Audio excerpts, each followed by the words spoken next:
Bienvenue à ce cours en ligne sur la prise en charge intégrée du VIH et des maladies non transmissibles. Les principaux types de maladies non transmissibles sont l'hypertension artérielle, les maladies cardiovasculaires, les cancers, les maladies respiratoires chroniques, le diabète et les troubles mentaux. Ce module contient de l'audio. Veuillez ajuster les réglages de vos haut-parleurs si nécessaire. Vous pouvez activer la présentation audio en cliquant sur l'icône audio située dans le coin inférieur gauche ou droit de chaque diapositive. Pour avancer d'une diapositive à l'autre, cliquez sur la flèche droite en mode diaporama. Vous pouvez également utiliser la fonction de page suivante ou simplement ouvrir la diapositive souhaitée. Les principales sources utilisées dans la préparation de cette formation sont les directives de l'Organisation mondiale de la santé, OMS, relatives à la prise en charge des maladies non transmissibles dans des contextes de faibles ressources. Pour la plupart, ces directives de l'OMS ne sont pas contextualisées pour les personnes vivant avec le VIH. Les exceptions sont les lignes directrices unifiées de l'OMS relatives à l'utilisation de médicaments antirétroviraux pour le traitement et la prévention de l'infection à VIH, qui ont des conseils sur le VIH-MNT, et les lignes directrices de l'OMS pour le dépistage et le traitement des lésions précancéreuses, pour la prévention du cancer du col de l'utérus, qui donnent des conseils spécifiques aux femmes et aux adolescentes vivant avec le VIH. De nombreux pays disposent de directives cliniques nationales sur la gestion des MNT et certains pays, comme le Kenya, ont incorporé des recommandations sur la gestion pharmacologique et non pharmacologique des MNT dans leurs directives nationales sur le VIH. Nous vous recommandons de regarder ce module de formation dans le contexte de vos directives nationales. Une liste complète des documents sources pour cette formation peut être trouvée sur la dernière diapositive. L'OMS estime que les MNT tuent chaque année 38 millions de personnes dans le monde. Plus de 85% de décès avant l'âge de 70 ans dus aux maladies non transmissibles surviennent dans les pays à revenus faibles ou intermédiaires. 4 groupes de maladies représentent ensemble 82% des décès annuels dus aux MNT. Ce sont les maladies cardiovasculaires, les cancers, les maladies respiratoires et le diabète. En raison de leur espérance de vie désormais prolongée, les personnes vivant avec le VIH vivent maintenant assez longtemps pour devenir aussi touchées que les sujets séronégatifs au VIH par les maladies liées à l'âge. Il est également probable que l'infection par le VIH elle-même, ainsi que le traitement à long terme du VIH, créent un risque excessif de développer certaines maladies non transmissibles. Il existe un réseau complexe de causes qui inclut l'âge avancé, les comorbidités infectieuses telles que l'hépatite virale, l'infection par le VIH, les complications du traitement antirétroviral et les facteurs de risque liés au mode de vie qui augmentent le risque de décès par maladie non transmissible. Bien que les facteurs traditionnels augmentant les risques de maladies cardiovasculaires, diabète, hypertension, hyperlipidémie et tabagisme existent chez les personnes vivant avec le VIH, des études épidémiologiques suggèrent qu'il existe un risque accru de maladies cardiovasculaires même après le contrôle de ces facteurs. En effet, les maladies cardiovasculaires sont maintenant l'une des principales causes de morbidité et de mortalité non liées au sida chez les PVVIH. Dans les pays à revenus faibles et moyens, surtout au niveau des soins primaires, l'accès aux soins, aux diagnostics et aux médicaments essentiels est souvent limité et les prestataires de soins insuffisamment encadrés ou formés. Le PEPFAR a appelé à l'intégration des services de traitement du VIH et des MNT dans une approche basée sur les centres de santé et un plus grand bien-être où les personnes vivant avec le VIH bénéficient de soins médicaux qui vont au-delà du VIH. L'intégration devrait tirer parti de la prestation différenciée des services, où les personnes vivant avec le VIH seraient suivies avec moins de visites cliniques afin de soulager les systèmes de santé. Les MNT courantes adressées dans ce module de formation sont l'hypertension artérielle, le diabète, la dépression, l'asthme et la bronchopneumopathie chronique obstructive et le cancer du col de l'utérus. Alors que le cancer du col utérin est causé par le virus du papillome humain VPH et a donc une cause infectieuse, le cancer du col utérin est inclus dans les directives sur les MNT élaborées par l'OMS et constitue une priorité de programme pour PEPFAR en termes d'intégration VIH-MNT. Le cancer du col utérin est inclus ici en raison de la morbidité et de la mortalité significative associées au cancer du col utérin chez les femmes et les adolescentes vivant avec le VIH et en raison du besoin essentiel de lier les services VIH au programme de dépistage du cancer du col utérin. Tous les médicaments mentionnés dans ce module sont entrés dans la liste modèle des médicaments essentiels de l'OMS.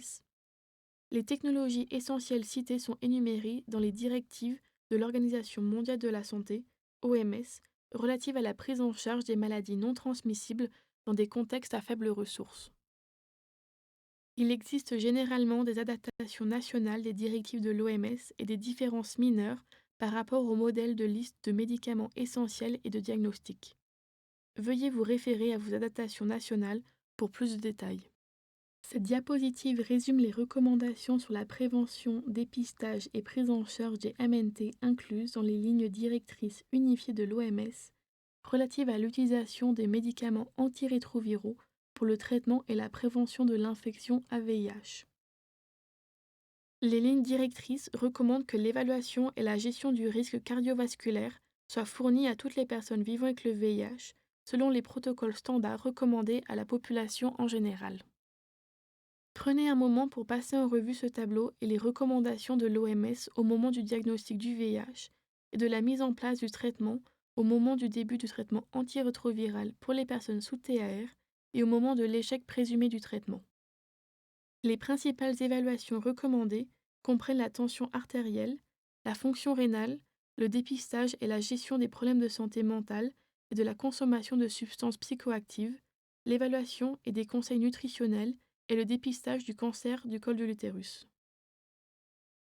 Hypertension et VIH. Ces données proviennent du projet de recherche sur les maladies chroniques en Afrique de l'Est, une enquête communautaire menée auprès d'adultes dans 4 quartiers et 80 centres de soins primaires en Ouganda et en Tanzanie. La prévalence de l'hypertension chez les adultes séropositifs était de 15 à 18%. Le diabète, par contre, était rarement diagnostiqué. Les adultes sous TAR ont une prévalence de l'hypertension plus élevée que les individus non infectés par le VIH. Le dépistage de l'hypertension doit donc régulièrement faire partie des examens pendant le traitement du VIH, avec une mesure de la tension artérielle au moment du diagnostic du VIH, avant de commencer le traitement antirétroviral et au moins chaque année par la suite. La prise en charge de l'hypertension dans le contexte du VIH est similaire à celle de la population générale, une attention particulière devant être accordée aux interactions médicamenteuses importantes entre les antihypertenseurs et les antirétroviraux. L'évaluation clinique des personnes vivant avec le VIH doit prendre en compte d'autres facteurs augmentant le risque d'hypertension tels que la glycémie et le surpoids-obésité, le tabagisme, la sédentarité et une mauvaise alimentation, les antécédents familiaux d'hypertension ainsi que l'âge avancé. Si des facteurs augmentant les risques sont identifiés, des modifications du mode de vie doivent être conseillées. Les modifications de mode de vie constituent la première étape de la prévention et la maîtrise de l'hypertension et d'autres maladies cardiovasculaires. L'enseignement de la santé et les conseils sur les comportements sains à adopter doivent toujours être intégrés aux soins et aux traitements de routine du VIH en encourageant tous les patients à pratiquer une activité physique régulière, adopter une alimentation saine, arrêter la consommation de tabac, éviter l'usage nocif de l'alcool, assister à un suivi médical régulier. L'OMS recommande des niveaux d'activité physique modérés, tels que marcher 150 minutes par semaine et de réduire et contrôler le poids. Les non-fumeurs devraient être encouragés à ne pas commencer à fumer, et les fumeurs sont fortement encouragés à cesser de fumer et soutenus dans leur effort pour le faire. La recommandation de base pour un régime alimentaire sain pour le cœur est de limiter le sel à moins d'1 cuillère à thé par jour, de limiter les aliments gras et de consommer des repas riches en fruits et en légumes.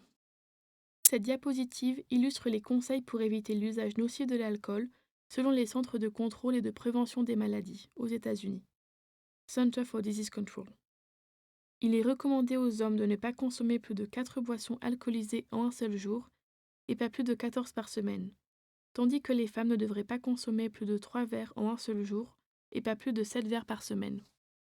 Le traitement de l'hypertension non compliquée, indépendamment du statut VIH, est un traitement en monothérapie ou en association avec un diurétique thiazidique à faible dose, 12,5 mg d'hydrochlorothiazide ou l'équivalent, un bloqueur des canaux calciques, un inhibiteur de l'enzyme de conversion de l'angiotensine, ECA, un antagoniste des récepteurs de l'angiotensine ou un bêta-bloqueur. Ces différentes classes d'antihypertenseurs produisent des réductions similaires de la tension artérielle, peuvent être combinées et leurs effets antihypertenseurs est additif. Introduisez un médicament à la fois, en commençant par la dose la plus faible et attendez 2 à 3 semaines pour obtenir un effet maximal avant d'augmenter la dose. Titrez à la dose maximale avant d'ajouter un autre médicament. Si la réponse est insuffisante après l'augmentation maximale de la dose, la tension artérielle cible est de moins de 140 par 90, ajoutez un deuxième médicament en commençant la dose la plus faible, puis augmentez à nouveau la dose. Des combinaisons de doses fixes améliorent l'observance du traitement. Si la réponse à 2 agents est inadéquate, envisagez une consultation avec un spécialiste expérimenté dans la gestion de l'hypertension réfractaire ou d'obtenir une recommandation. Pensez toujours à évaluer et contrôler les facteurs de risque cardiovasculaire et enseigner aux patients comment mettre en place des modifications du mode de vie. Il n'y a pas d'interaction entre les diurétiques thiazidiques ou inhibiteurs de l'ECA et les antirétroviraux. Le niveau de médicaments de certains bloqueurs des canaux calciques et bêta-bloqueurs sont augmentés en présence de certains inhibiteurs de protéases et diminués en présence de l'efavirenz et de la névirapine. Un ajustement de la dose de l'hypertenseur peut être nécessaire, comme illustré dans cette diapositive. Cependant, les bloqueurs des canaux calciques et les bêta-bloquants n'affectent pas les niveaux d'antirétroviraux et aucun ajustement posologique des ARV n'est nécessaire. Faites preuve de prudence lors de la co-administration de bêta-bloquants et d'inhibiteurs de la protéase, en raison de l'allongement de l'intervalle QT. La surveillance ECG est conseillée. Qui a besoin de référence ou de consulter un professionnel expérimenté? Les patients souffrant d'hypertension grave doivent être pris en charge avec des niveaux de soins et un soignant approprié conformément aux ressources locales disponibles. Les patients n'ayant pas atteint la tension artérielle cible après l'initiation et l'augmentation à la dose maximale recommandée de 2 agents antihypertenseurs devraient être référés à un spécialiste qui a l'expérience dans le traitement de l'hypertension réfractaire. La tension artérielle supérieure à 180 par 120, avec signe de dommage aux organes ciblés tels que l'encéphalopathie, un accident vasculaire cérébral, un infarctus du myocarde, une insuffisance ventriculaire gauche aiguë ou un œdème pulmonaire, une angine instable, un pré-éclampsie et éclampsie de la grossesse sont des marqueurs de la nécessité d'aller consulter un spécialiste de l'hypertension. Le diabète de type 2 et VIH. La prévalence du diabète chez les personnes vivant avec le VIH a été rapportée entre 2 et 14%, avec des données provenant de groupes européens, nord-américains et africains. Il existe des preuves contradictoires quant à savoir si le VIH est un facteur de risque indépendant du diabète. Certaines études rapportent un risque accru de diabète chez les personnes vivant avec le VIH et certaines ne montrent aucune connexité. Les données de cette diapositive ont été présentées à la conférence SIDA 2018 à Amsterdam. Les études présumées ici soutiennent la notion selon laquelle la prévalence du diabète de type 2 ne semble pas augmenter chez les personnes vivant avec le VIH. Les symptômes du diabète incluent une soif inhabituelle, des mictions fréquentes, une faim inhabituelle, une perte ou un gain de poids, une fatigue extrême, des infections fréquentes, une vision floue, des fourmillements ou engourdissements dans les mains et les pieds, et une plus lente guérison, des coupures et des ecchymoses. Cependant, les personnes atteintes de diabète de type 2 peuvent ne présenter aucun symptôme pendant de nombreuses années. L'OMS a fourni des directives pour le diagnostic et prise en charge des diabètes de type 2 dans le cadre des soins de santé primaires en contexte de faibles ressources. La directive mondiale sur le diabète de type 2 de la Fédération internationale du diabète fournit des conseils stratifiés selon 3 niveaux de soins. Normes de soins, soins limités par des ressources et accès de gamme complète des technologies de la santé. Aucune de ces directives n'est spécifique au VIH. Cependant, la directive de la Société d'endocrinologie, métabolisme et diabète de l'Afrique du Sud, SEMSDA, de 2017, contient un chapitre dédié au VIH et le diabète. Les critères de diagnostic du diabète chez les personnes infectées par le VIH sont les mêmes que pour la population générale, avec une réserve. Il a été rapporté que les taux d'HbA1c sous-estimaient la glycémie de 10 à 15% chez les personnes infectées par le VIH. Le test HbA1c indique que la quantité de glucose liée à l'hémoglobine est utilisée pour évaluer le contrôle de la glycémie à long terme. Les critères suivants sont recommandés par l'OMS pour le diagnostic du diabète. Taux de glucose plasmatique à jeûne supérieur à 7,0 mmol par litre, 126 mg par décilitre. Une glycémie plasmatique aléatoire supérieure à 11,1 mmol par litre, 200 mg par décilitre, en présence des symptômes classiques du diabète. Du glucose plasmatique supérieur à 11,1 mmol par litre, 2 heures après l'ingestion d'une charge de glucose orale de 75 g au cours d'un test de tolérance au glucose oral. Le diabète peut également être diagnostiqué par un taux de HbA1c supérieur à 6,5%. Le glucose capillaire à jeûne, à partir d'une piqûre au doigt, sera probablement le test le plus réalisable dans les pays à faibles ressources. Les valeurs de glucose à jeûne pour le plasma veineux et capillaire sont identiques. Les glucomètres au point de service peuvent être utilisés pour diagnostiquer le diabète si les services de laboratoire ne sont pas disponibles. Le guide global pour le diabète de type 2 de la Fédération internationale du diabète, FID, recommande que les bandelettes de test de glycémie à lecture visuelle soient utilisées dans des situations où l'éventail des soins est limité et où les glucomètres ne sont pas disponibles. La FID recommande en outre que si les tests de glycémie ne sont pas disponibles dans des établissements aux soins limités, la présence de glucose dans les urines, en particulier lorsqu'elle est associée aux symptômes classiques du diabète, peut être utilisée pour diagnostiquer le diabète. Le dépistage visant à détecter le diabète de type 2 et à évaluer le risque futur de diabète est identique pour les personnes séropositives ou non infectées par le VIH, à l'exception de la mise en garde relative à l'utilisation de l'HbA1c. Le dépistage doit être envisagé chez les adultes de tout âge en surpoids ou obèses, indiqués par un IMC supérieur à 25 kg par mètre carré, présentant un ou plusieurs facteurs de risque supplémentaires du diabète, inactivité physique, antécédents familiaux, appartenance ethnique à haut risque, femmes ayant des antécédents de diabète gestationnel ou ayant accouché d'un bébé pesant plus de 4 kg.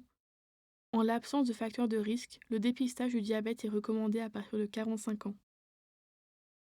Les personnes vivant avec le VIH doivent être dépistées au moment du diagnostic du VIH ou avant le début du traitement antirétroviral et chaque année par la suite. En général, les personnes atteintes de diabète de type 1 présentent des symptômes aigus de diabète avec glycémie très élevée et la plupart des cas sont diagnostiqués peu après l'apparition de l'hyperglycémie. Si le contrôle de la glycémie n'est pas atteint avec modification du mode de vie, un traitement par hypoglycémiant oraux doit être débuté. Les biganides et les sulfonyluries sont recommandés par l'OMS dans les pays à ressources limitées. La metformine, un biganide, est considéré comme traitement de première intention pour les personnes atteintes d'un diabète de type 2 nouvellement diagnostiqué, y compris celles atteintes par le VIH. La metformine doit être utilisée avec prudence chez les patients VIH présentant une insuffisance rénale, une maladie du foie, une infection active, y compris la tuberculose, et ceux présentant une insuffisance cardiaque grave ou une insuffisance cardiaque congestive, en raison de risques d'acidose lactique induite par la metformine. La prudence est aussi de mise en administrant la metformine avec le dolutegravir. La metformine doit être interrompue en cas de maladie grave ou aiguë telle que la pneumonie ou toute autre infection grave, déshydratation ou infarctus du myocarde. La dose initiale de metformine est de 500 mg une fois par jour, à prendre au cours d'un repas, petit déjeuner ou dîner. Il est conseillé d'augmenter la dose par 500 mg toutes les 2 semaines jusqu'à la glycémie cible de 7 mmol par litre, 126 mg par litre, ou apparition d'effets secondaires limitant la dose. La dose quotidienne maximale de metformine est de 2000 mg. La dose journalière maximum de metformine est de 2000 mg. Des réponses ne sont généralement pas observées à des doses inférieures à 1500 mg par jour. Une formulation à action longue durée est disponible dans certains pays et peut être administrée une fois par jour. Les sulfonyluries doivent être prescrits aux personnes présentant des contre-indications à la metformine ou chez qui la metformine à la dose maximum tolérée n'améliore pas le contrôle glycémique. Le glibenclamide est une sulfonylurie de deuxième génération et la seule sulfonylurie figurant sur la liste modèle des médicaments essentiels de l'OMS de 2017. Il est le plus disponible dans des environnements à faibles ressources. Par précaution contre l'hypoglycémie sévère, le glibenclamide doit être débuté à une faible dose de 2,5 à 5 mg une fois par jour avec le petit déjeuner et ajusté en fonction de la réponse à un maximum de 15 mg par jour. La Société d'endocrinologie, métabolisme et diabète de l'Afrique du Sud, SEMSDA, recommande de ne pas utiliser le glibenclamide au niveau des soins primaires et conseille le glyclaside à libération modifiée car son efficacité est équivalente. Il est systématiquement associé à des taux d'hypoglycémie plus faibles et à une meilleure sécurité cardiovasculaire et rénale par rapport aux autres sulfonylurées. La co-administration de metformine avec du dolutegravir augmente de manière significative les taux sanguins de metformine. La dose de la metformine doit être ajustée. Il est recommandé de limiter la dose quotidienne totale de metformine à 1000 mg et de surveiller la fonction rénale et la glycémie lors d'une co-administration de metformine et de dolutegravir. Comme la metformine est éliminée par les reins, les patients présentant une insuffisance rénale modérée auront un risque accru d'acidose lactique en raison des taux sanguins élevés de metformine. Il n'y a pas d'interaction médicamenteuse entre les hypoglycémiants oraux et le tenofovir, l'AZT, 3-TC ou FTC. Il existe des interactions potentielles avec les médicaments antirétroviraux INNTI et inhibiteurs de la protéase, entraînant une augmentation ou une diminution des taux de sulfonylurée, ce qui peut nécessiter un ajustement posologique de la sulfonylurée. Le glucose doit être surveillé et la dose de sulfonylurée ajustée au besoin. Nous avons déjà indiqué qu'il fallait faire preuve de prudence si l'on administre de la metformine avec du dolutegravir, car les taux de metformine augmentent et une réduction de la dose de metformine peut devenir nécessaire. Qui a besoin de référence ou de consulter un professionnel expérimenté? Les patients ayant une glycémie plasmatique à jeûne supérieure à 14 mmol par litre malgré des doses maximales de metformine et de sulfonylurée, les diabétiques nouvellement diagnostiqués présentant une cétone urinaire à partir de 2+, ainsi que les femmes atteintes de diabète gestationnel, doivent être référées à un professionnel qui a plus d'expérience. Qui a besoin de référence immédiate? Une glycémie supérieure à 18 mmol par litre, un patient sous hypoglycémiant oraux inconscient et ou une glycémie plasmatique inférieure à 2,8 mmol par litre, une infection grave et ou des ulcères du pied, et une détérioration soudaine de la vision sont des marqueurs de la nécessité d'une référence immédiate. Cette section suivante porte sur la dépression et le VIH.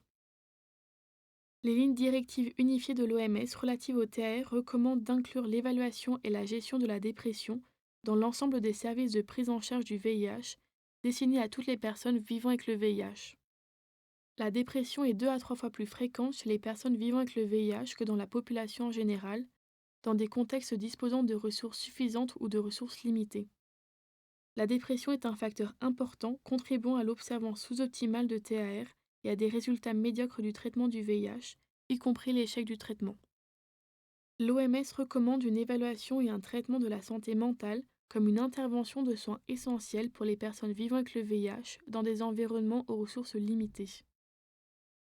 Des traitements psychothérapeutiques, des médicaments antidépresseurs ou une combinaison des deux ont démontré leur efficacité à soulager les symptômes de la dépression chez les personnes vivant avec le VIH.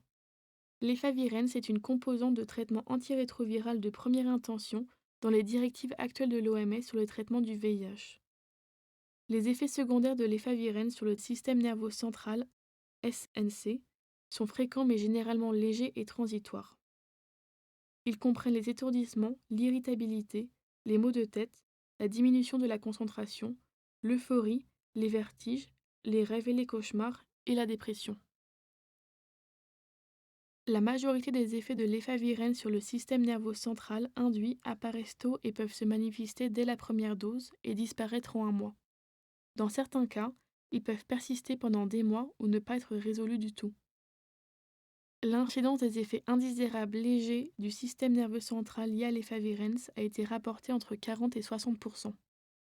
Cependant, environ 2% des sujets signalent des effets neurologiques plus graves, tels que le délire, la paranoïa, la dépersonnalisation, les hallucinations, l'anxiété, les épisodes maniaques et la dépression sévère.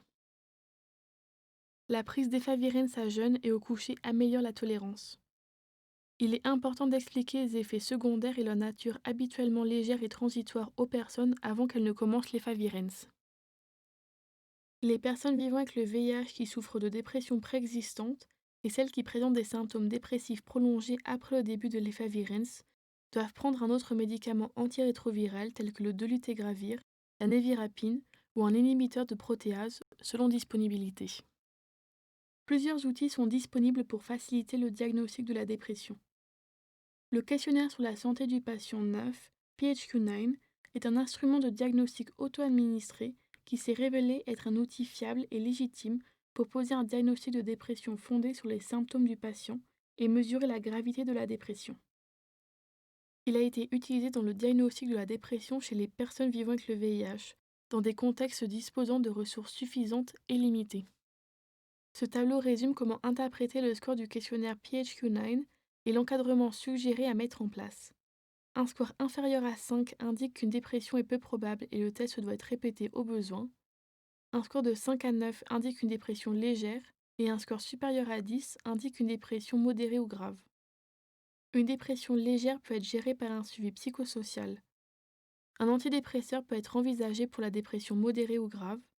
Si vous n'êtes pas familiarisé avec la prescription d'antidépresseurs, vous devriez consulter ou vous référer à un spécialiste.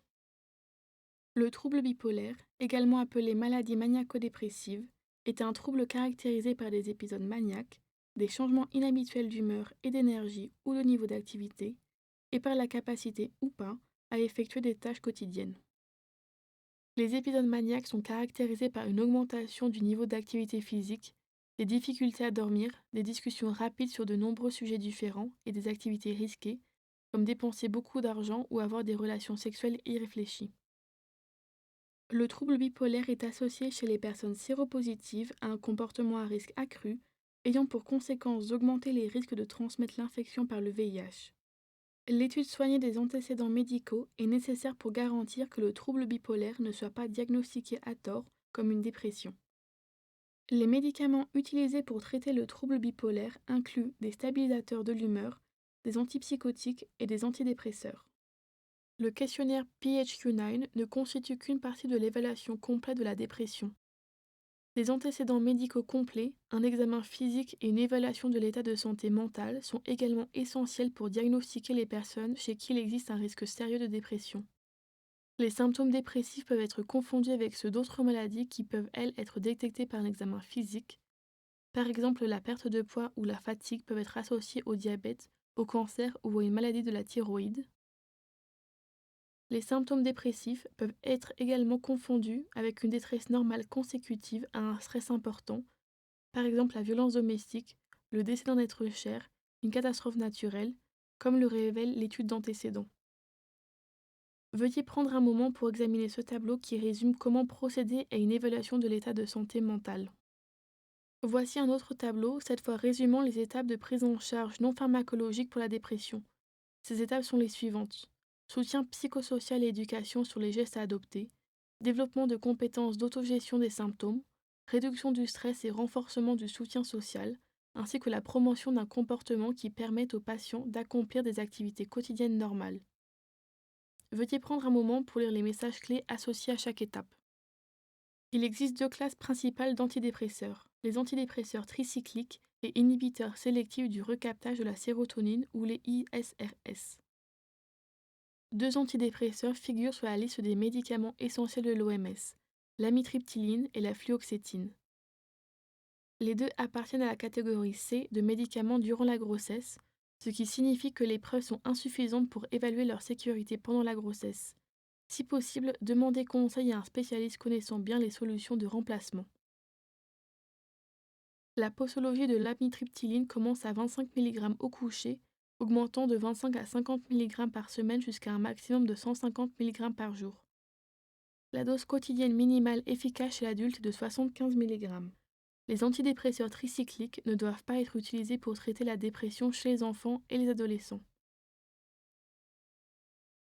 Pour la fluoxétine, la dose initiale est de 20 mg le matin, ce qui suffit pour obtenir une réponse satisfaisante dans la plupart des cas. Si la réponse clinique est insuffisante après 6 semaines, la dose peut être augmentée à 40 mg une fois par jour le matin. Les effets secondaires des antidépresseurs tricycliques comprennent la sédation, l'hypotension, une vision floue, des difficultés à uriner, des nausées, une prise de poids, un dysfonctionnement sexuel, un allongement de l'intervalle QT et une arythmie. Les effets secondaires des ISRS comprennent la sédation, l'insomnie, les maux de tête, les étourdissements, les troubles gastro-intestinaux, le dysfonctionnement sexuel et de faibles niveaux de sodium.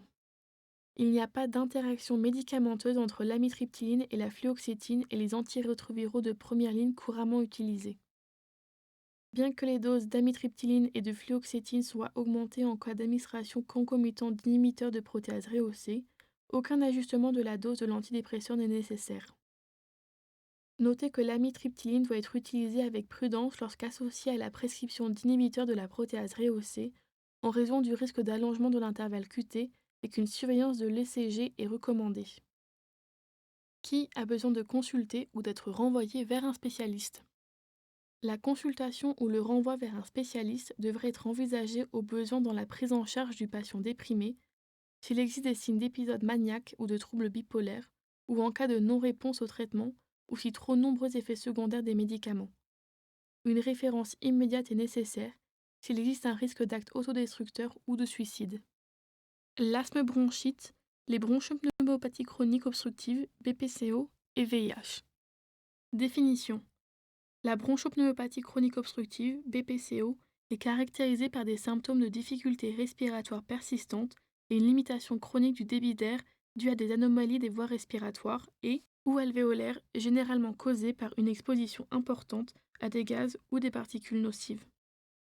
L'asthme est un trouble inflammatoire chronique des voies respiratoires qui provoque des épisodes récurrents de respiration sifflante, d'essoufflement, d'oppression thoracique et de toux, en particulier la nuit et tôt le matin. Ces symptômes sont généralement réversibles et réactifs au traitement par bronchodilatateur. Les maladies pulmonaires restent les principales sources de morbidité et de mortalité chez les personnes vivant avec le VIH, bien que l'arrivée sur le marché d'un traitement antirétroviral combiné ait permis de passer de complications pulmonaires essentiellement infectieuses à des complications pulmonaires non infectieuses. Les personnes séropositives présentent un risque plus élevé de BPCO, d'asthme, d'hypertension pulmonaire et de cancer du poumon que les personnes séronégatives. La prévalence de BPCO chez les personnes vivant avec le VIH varie selon les études et leur définition, mais selon la spirométrie, 7 à 9% des personnes séropositives présentent une obstruction clinique, tandis qu'un tiers présentent des symptômes respiratoires. Une étude spirométrique menée aux États-Unis chez les personnes vivant avec le VIH a rapporté une prévalence des troubles ventilateurs obstructifs, TVO, à 25% et de troubles ventilatoires restrictifs, TVR, à 10%. Les risques de développer un cancer du poumon sont 2,7 fois plus élevés chez les personnes séropositives que dans la population en général.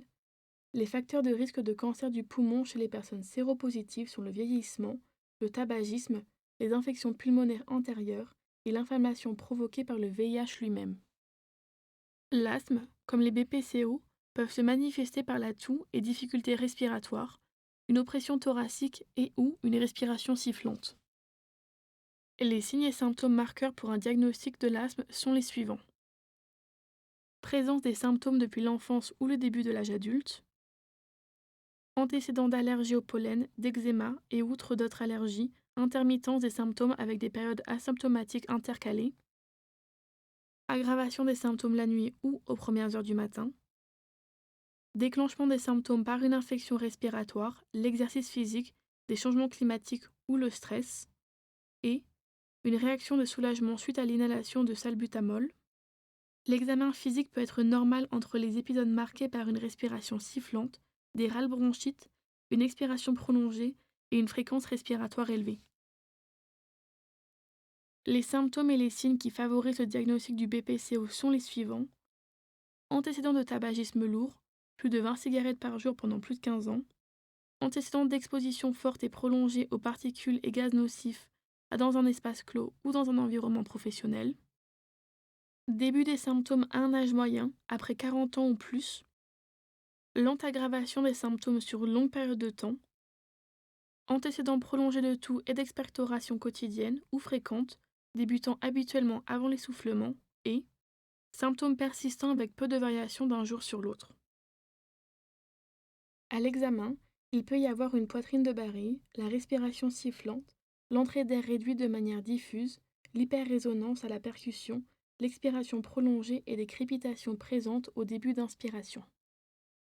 En asthme comme en BPCO, la radiographie pulmonaire est généralement normale, mais peut montrer une hyperinflation en présence de maladies graves. Les médicaments figurant sur la liste modèle de l'OMS pour le traitement de l'asthme et de la BPCO sont le salbutamol, beclométasone, et bromiodipratropium en inhalation, et la prédnisolone et théophyline par voie orale. Le salbutamol par voie inhalée est pris sous forme de 2 inhalations jusqu'à 4 fois par jour au besoin. Cela peut provoquer des tremblements. Le beclométasone par voie inhalée est pris à raison de 100 à 400 microgrammes ou 1 à 2 bouffées 2 fois par jour, et les effets secondaires comprennent la pharyngite et la candidose buccale. Le bromiodipratropium par inhalation se prend avec 2 bouffées 4 fois par jour. Les effets secondaires incluent la bronchospasme, l'augmentation de la pression intraoculaire et la rétention urinaire. La dose de prénisolone par voie orale doit être individualisée en fonction de la gravité de l'asthme et la réponse du patient. L'OMS recommande une dose typique de 30 à 40 mg par jour. Des effets indésirables multi-organes sont possibles, notamment en cas d'utilisation prolongée en parallèle de la rétention hydrique, de l'ostéoporose et du syndrome de Cushing. La théophyline est administrée par voie orale à raison de 2 à 4 mg par jour. Les effets secondaires incluent des nausées et des tremblements. Cependant, dans de nombreux contextes, l'utilisation de la théophyline dans l'asthme, la BPCO, a été largement supplantée par d'autres médicaments inhalés figurant sur cette liste. Il n'y a pas d'interaction médicamenteuse entre le salbutamol, beclométasone ou bromiodipratropium inhalé et les antirétroviraux de première et de deuxième ligne. Les taux de prédnisolone peuvent être augmentés ou diminués avec certains antirétroviraux, mais aucun ajustement de la posologie de la prédnisolone n'est nécessaire et les niveaux d'antirétroviraux ne sont pas affectés. Enfin, les niveaux de théophyline sont diminués en présence d'inhibiteurs de protéase et un ajustement de la dose de théophyline peut être nécessaire. Une consultation et/ou une référence à un spécialiste devrait être envisagée si le diagnostic est incertain, si les symptômes sont mal maîtrisés malgré leur prise en charge, ou si des stéroïdes oraux réguliers sont nécessaires pour contrôler les symptômes. Une référence urgente est nécessaire en cas de détresse respiratoire aiguë ou de l'état de mal asthmatique. La dernière section de ce module traite le cancer du col utérin. Le cancer du col utérin est l'une des principales causes de décès des suites d'un cancer chez les femmes. Les femmes et les adolescentes vivant avec le VIH sont plus susceptibles de développer une infection persistante au virus du papillome humain, VPH, et de développer un cancer du col de l'utérus, plutôt que les femmes et les adolescentes séronégatives pour le VIH. La principale cause de précancer et du cancer du col utérin est une infection persistante par un ou plusieurs des types du virus du papillome humain, VPH, à haut risque ou oncogène. Chez la plupart des femmes et des hommes infectés par le VPH, l'infection se résorbe spontanément. Une minorité d'infections par le VPH persiste chez les femmes, ce qui peut conduire à un précancer du col utérin qui, s'il n'est pas traité, peut évoluer en cancer. La néoplasie intraépithéliale cervicale est une lésion prémaligne qui peut exister à l'un des 3 stades suivants, CIN1, CIN2 ou CIN3. Si elles ne sont pas traitées, CIN2 ou CIN3, collectivement appelés CIN2+, peuvent évoluer en cancer du col utérin.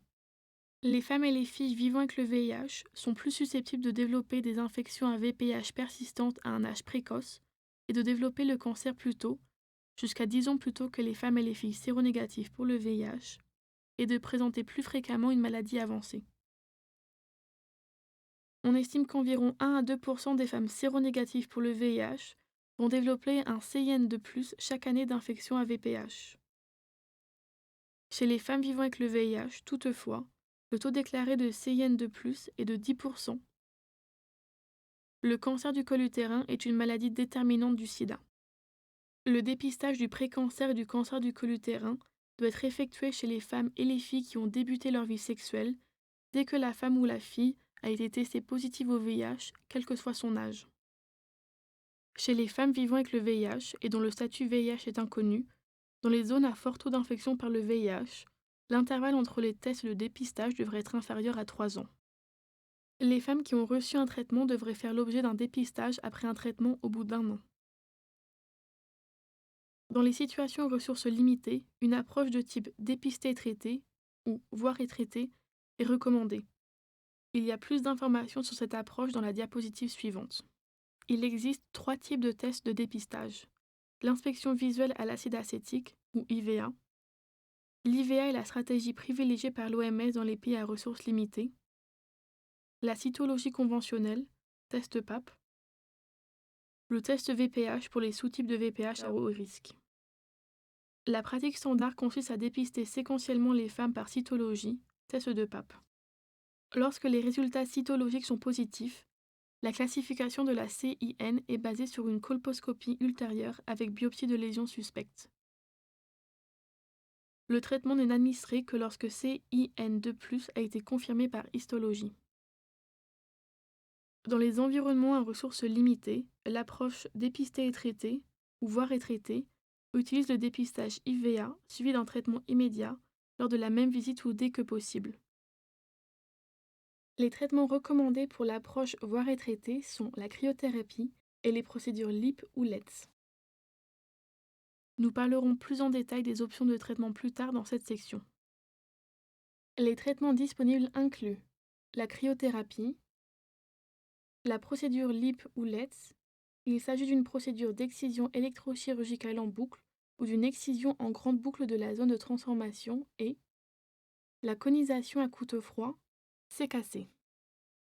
La conisation n'est pas recommandée dans une approche de dépistage et de traitement. En l'absence d'études sur le traitement du cancer du col utérin chez les femmes vivant avec le VIH, la gestion repose sur les directives internationales et nationales relatives aux femmes séronégatives pour le VIH. Le col de l'utérus est le tiers inférieur de l'utérus. La partie inférieure du col de l'utérus, l'exocole, se situe à l'intérieur du vagin et est visible avec un spéculum. Les 2 tiers supérieurs du col de l'utérus, l'endocole, se situent au-dessus du vagin et ne sont pas visibles. La plupart des cancers du col de l'utérus se développent dans la zone de transformation, soit la zone où se rejoignent l'exocole et l'endocole. L'IVA est réalisé par un prestataire de soins de santé qualifié qui applique une solution d'acide acétique sur le col de l'utérus et inspecte visuellement la zone de transformation du col de l'utérus pour voir si des modifications en blanc apparaissent qui sont révélatrices de modifications cellulaires anormales. Dans la plupart des cas, la femme IVA positive peut être traitée lors de la même visite par cryothérapie pour retirer par ablation la zone de transformation. L'IVA et la cryothérapie peuvent être menées sur le terrain, éliminant ainsi complètement la nécessité de visite à la clinique.